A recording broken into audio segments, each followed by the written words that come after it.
Donc, on va corriger cet exercice. Donc, mouvement d'une particule chargée dans un champ électrique uniforme. Donc, on va commencer. Donc, des ions, particules alpha, donc He2 plus 2, 4, donc de masse M, sont émis avec une vitesse négligeable à travers l'ouverture O1 d'une plaque métallique P. Ils traversent successivement 3 régions, 1, 2 et 3, dans une enceinte où l'on fait le vide.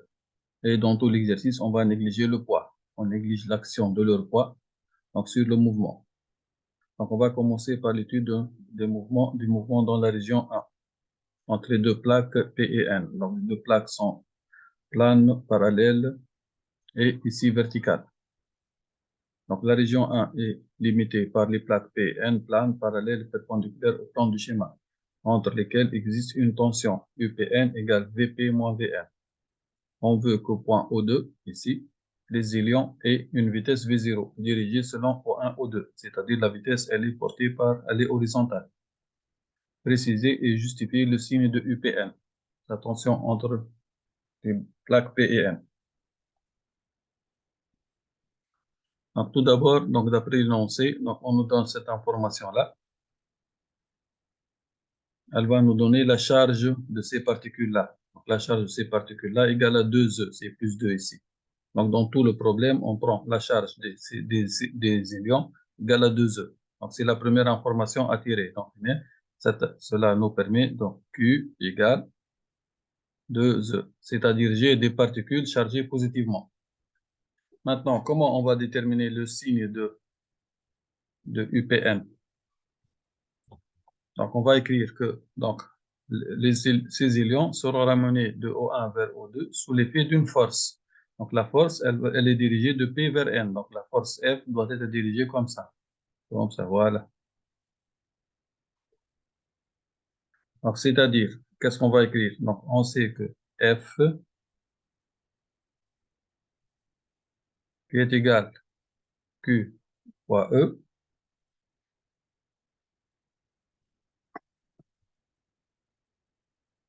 Or, Q, on a dit que c'est 2 fois E fois E. Donc, c'est-à-dire, donc, F et E de même sens. Ce sont deux vecteurs collinaires de même sens. De même sens.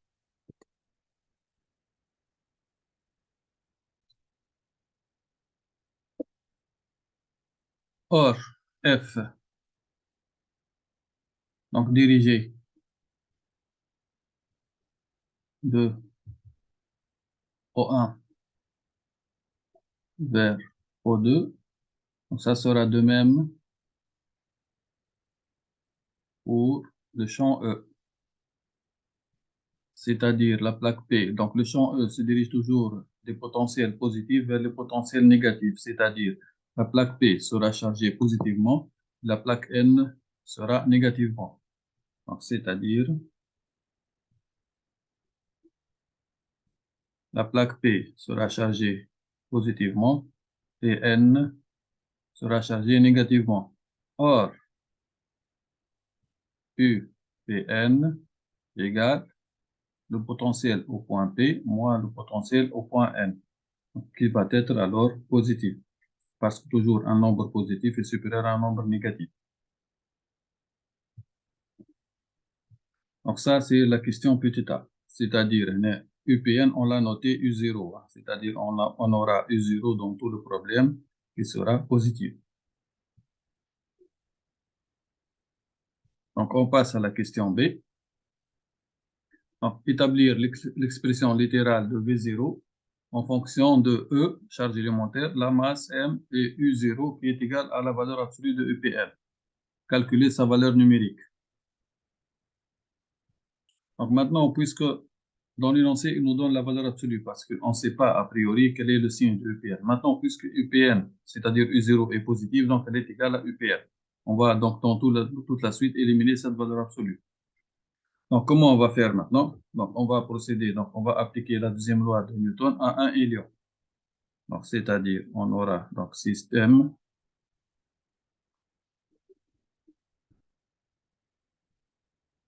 Donc, système égale 1 million HE de plus.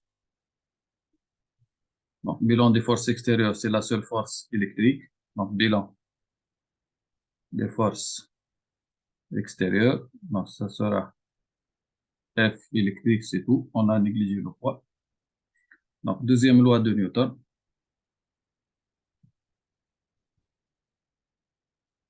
Appliquée sur S. Donc, ça nous donne la force électrique E égale la masse fois l'accélération. Or, F, c'est Q fois E.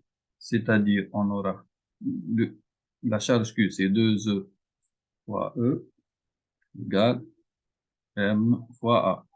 C'est-à-dire, donc A, ça sera égal à 2E sur la masse M fois E. Voici l'expression de l'accélération. On a la deuxième loi de Newton, elle a pour objectif de déterminer l'expression de l'accélération. Voilà, et chose faite. Maintenant, on va passer à la cinématique. Par des intégrales pour des primitives successives, on obtiendra donc l'équation de la trajectoire via les équations horaires. Ouais, pour cela, donc on va choisir, donc on nous a donné un repère, je pense. Non, donc on va choisir un repère. Donc le repère, il sera comme ça. Donc ça, c'est X. Ça, c'est Y. On va travailler dans le plan, hein. Normalement, Z, c'est un vecteur sortant ici. Donc comme ça, c'est Z, l'axe Z.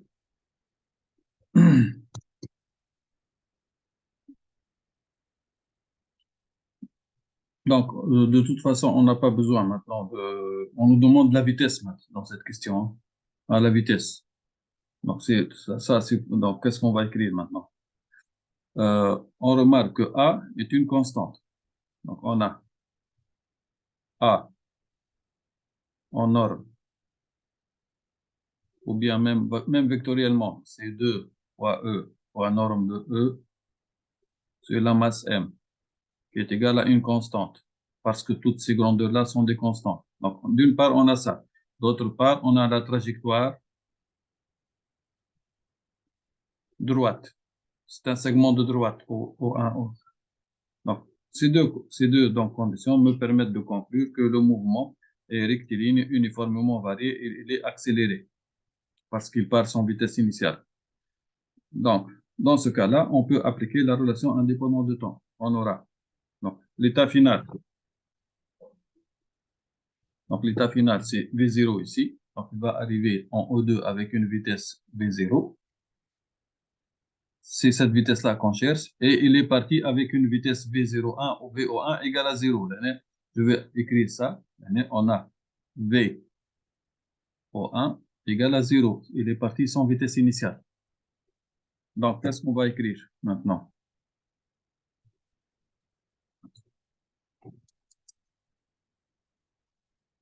On va écrire. Donc, V0, chercher. On cherche au carré moins V01 qui sera égal à 0 égale 2 fois A fois la distance parcourue, il est hier. Donc, O1, O2. Donc, 2 fois A fois la distance parcourue, O1, O2. Donc, celle-là, elle est nulle. Donc, cette vitesse-là, elle est nulle. Donc, qu'est-ce qu'il nous reste maintenant? Il nous reste V0 qu'on nous demande, V0 au carré, égale 2. A, c'est quoi? Il y a 2 fois E sur M. Donc, 2 fois E fois E, donc sur M, le tout fois 2, fois O1, O2. Or, on sait que norme de E, c'est U0 sur O1, O2, la distance entre deux plaques. Comme ça, le O1, O2 sera simplifié.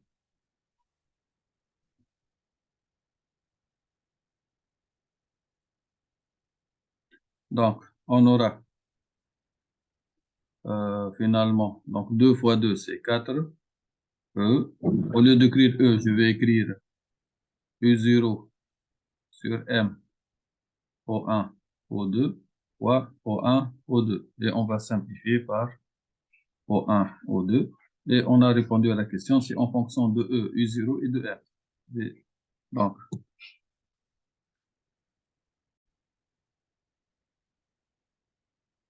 finalement, on aura donc V0, c'est la racine de tout ça.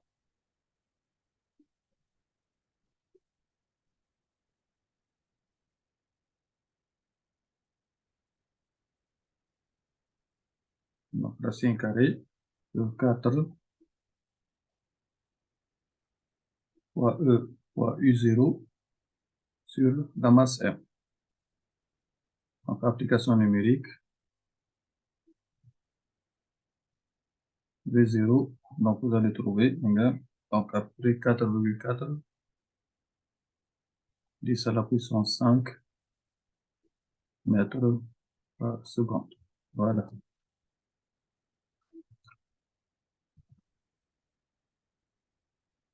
Donc, on passe à la région, mouvement dans la région 2. Donc, dans la région 2, le champ électrique est nul. Quel est le mouvement des éléons?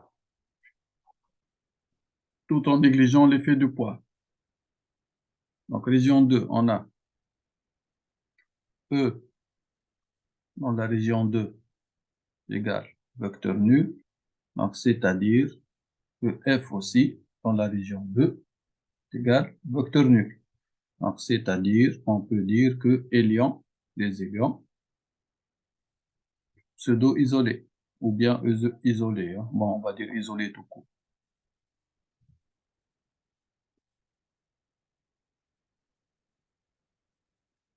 Or, d'après la première loi de Newton, donc, ils sont soit au repos, soit en mouvement rectiligne uniforme.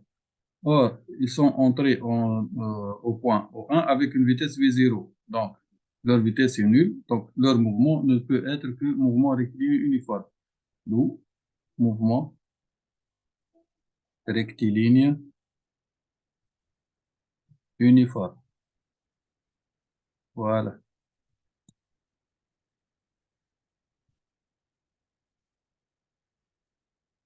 Donc, maintenant, après avoir franchi la région 2, nos longueurs 50 cm, donc les élions pénètrent en haut dans la région 3. Entre les armatures planes A et B, parallèles, perpendiculaires au plan de la figure, distante d'une distance D, donc je vais la mettre en graphe cette distance-là, de longueur petit l, donc, et, entre lesquelles donc, existe une tension UAB telle que on va noter donc, la valeur absolue de cette tension comme une tension U. On veut que les particules sortent de cette région au point S, tel que O'S égale à 5 mm. Donc, le point S, il est indiqué sur la figure. Il est au-dessus de O'.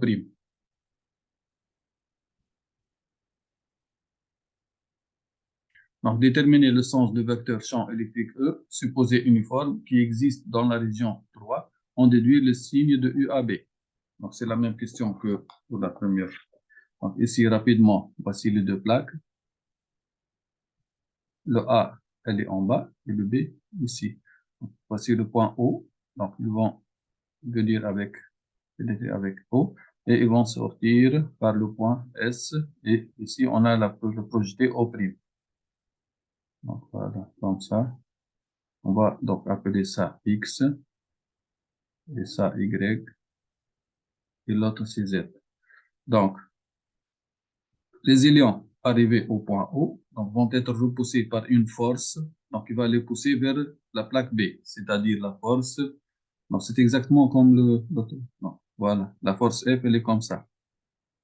Comme F et E sont de même sens, parce que la charge est positive, donc on va refaire le même raisonnement. Donc, on a F égale 2 fois E, c'est-à-dire F et E de même sens,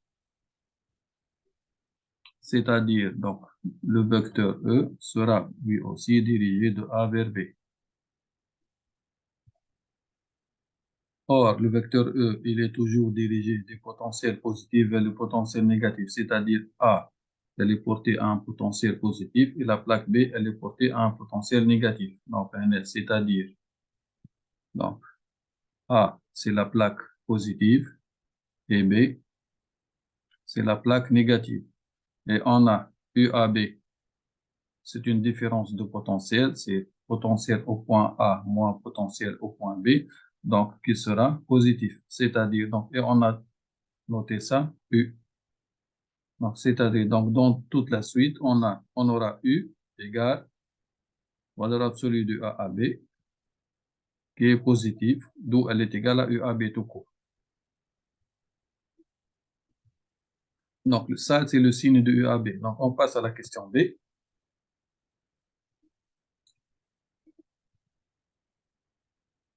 Dans un repère OIJK que l'on précisera, établir l'équation de la trajectoire de la particule. Faire apparaître dans cette équation, dans l'équation finale.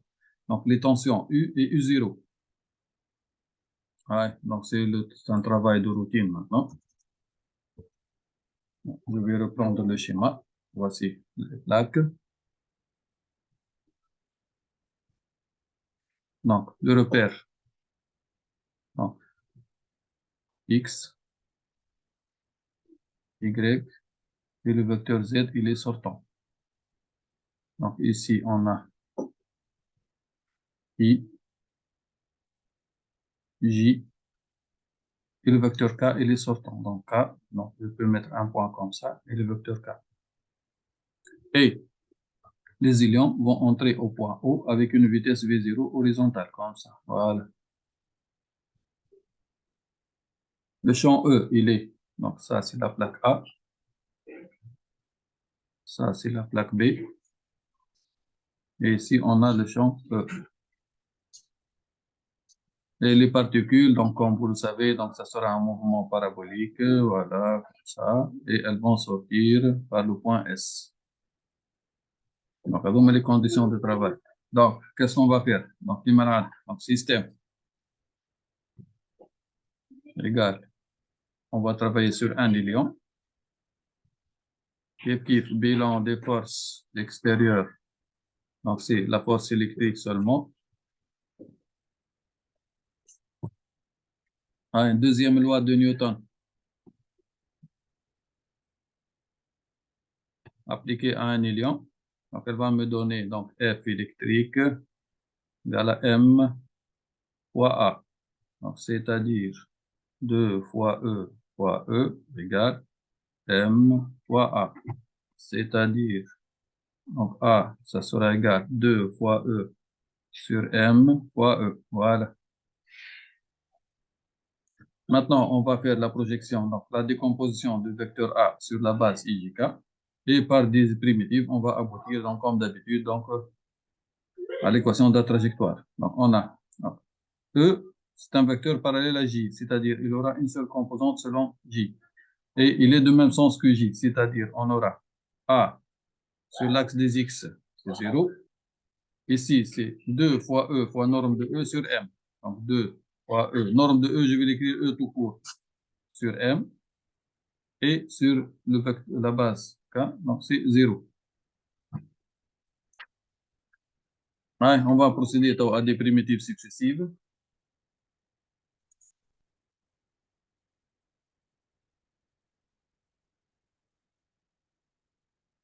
Donc, je vais réécrire ici l'expression de A. 0, 2 fois E sur M, 0. Donc, primitive me donne le vecteur vitesse. Ça, c'est une constante C1. Ça, c'est 2 fois E sur M fois T plus une constante C2. Et ça, c'est une constante qu'on va appeler C3. Bon, les constantes, elles sont faciles à déterminer. On a V0. V0, il est porté par I, est égal à V0 fois I. C'est-à-dire C1, c'est V0, C2 et C3 sont nuls. Donc, on va les simplifier directement. Donc, ça sera 0. Ça, 0. Et ça, c'est norme de V0. Ça, c'est V0, norme. Voilà, pour simplifier. La primitive de ce vecteur-là me donne le vecteur position. Donc, une autre primitive. Donc, j'aurai le vecteur position OR. La primitive d'une constante, c'est une premier degré, VT, plus une autre constante que je vais appeler C4. Primitif de premier degré, c'est un deuxième degré en divisant, si j'ai oublié d'écrire 0. Donc, ça sera 2 fois E sur 2m t au carré, plus une constante, c'est 5. Et si c'est une constante, c'est 6. Donc, toutes ces constantes sont nulles. Parce qu'à t égale à 0, donc l'élion se trouve au point O. Et on va simplifier par 2 ici. Donc, c'est-à-dire, proprement, on va voir le vecteur OM. Il a pour composante V0t, E fois E sur mt au carré. Et 0 ici. Donc, c'est un mouvement dans le plan XY. Donc, à partir, donc, ce sont les équations horaires. Donc, on va éliminer le temps entre les équations horaires pour aboutir à l'équation de la trajectoire. Donc, on va écrire maintenant le système de deux équations horaires. Donc, le z égale à 0, on va l'omettre. On ne va pas l'écrire. X de t égale V0t, Y de t égale E fois E sur M fois t au carré. Donc, c'est-à-dire, ouais, donc c'est un travail classique. T sera égal X sur V0. Et ici, on aura, au lieu de Y de t, on va avoir l'équation de la trajectoire Y de X égale E fois E sur M. Donc, t au carré, c'est-à-dire V0 au carré, fois X au carré. Voici, donc c'est une branche de parabole. Donc, je vais l'écrire ici proprement maintenant, parce qu'on nous demande l'équation de la trajectoire. Donc, voici l'équation de la trajectoire. Donc, on aura Y de X égale E fois E sur M V0 au carré fois X au carré.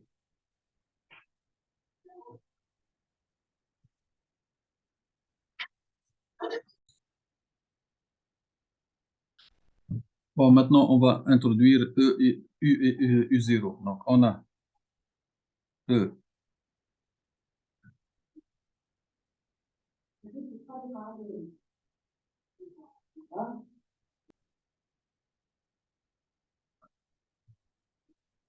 Donc, on a E égale U sur D, d'une part. D'autre part, on a vu dans la question précédente, V0 au carré égale 4E fois U0 sur M. 4E fois U0 sur M. On va remplacer ces deux-là dans l'équation de la trajectoire. On aura finalement, on va avoir donc Y de X égale U sur 4D fois U0 fois X au carré.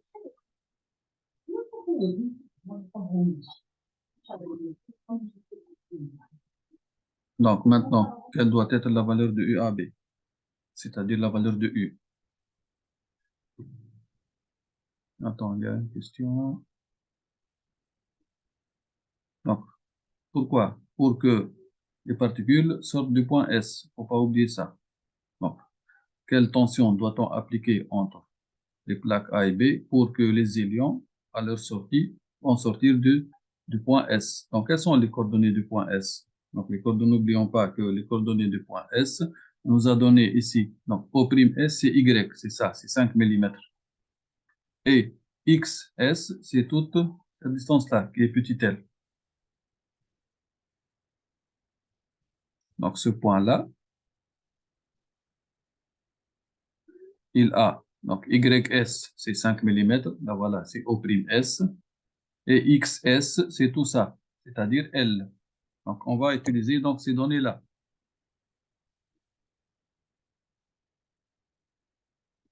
Donc, qu'est-ce qu'on va écrire? On va écrire les coordonnées du point S. Sont, donc, XS qui est égal à L, et YS qui est égal à 5 mm. Avec YS égale, donc on va convertir directement en mètres pour ne pas se tromper à la suite. Donc 5, 10 moins 3 mètres. Maintenant, ce point appartient à la trajectoire, c'est-à-dire ses coordonnées. Vérifie l'équation de la trajectoire, y de x. Donc, c'est-à-dire, on aura ys, donc elle sera égale à u sur 4 d u0 fois XS اللي هي L au carré. Donc, finalement, on aura U. Donc, il nous demande U. Donc, finalement, on aura U. Ça sera égal à quoi? 4 fois D fois Y fois U0 fois YS sur L au carré. Donc, ça sera égal 4 D U0 fois YS sur L au carré. Voilà. Maintenant, on va passer à application numérique. Donc, application numérique.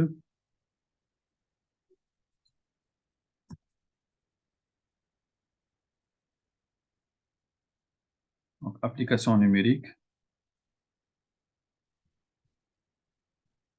On aura U égale 4 fois la distance D.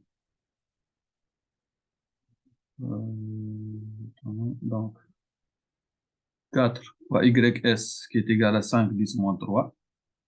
5, 10, moins 3. Fois U0, 2000 volts, c'est-à-dire 2, 10 à la puissance 3. Fois D, la distance D, c'est combien? On nous a donné D. 3. D, c'est 5 cm. L, c'est 20 cm. Donc, 5, 10, moins 2. 5, 10, moins 2. Et ici, c'est 20, 10, moins 2 au 6 cm, le tout au carré. Donc, tout calcul fait, vous allez trouver 50 volts. U égale à 50 volts.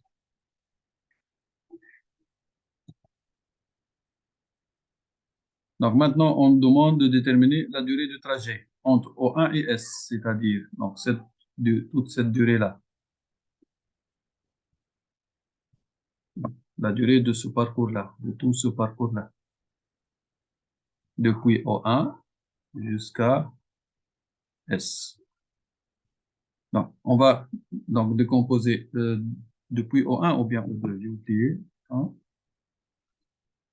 Donc, entre O2 et S, donc la durée de tout ce parcours-là. Donc, on va le décomposer, c'est TO2O plus TOS. Donc, ici, le mouvement, il est rectiligne uniforme. Et ici, le mouvement, donc, il est parabolique.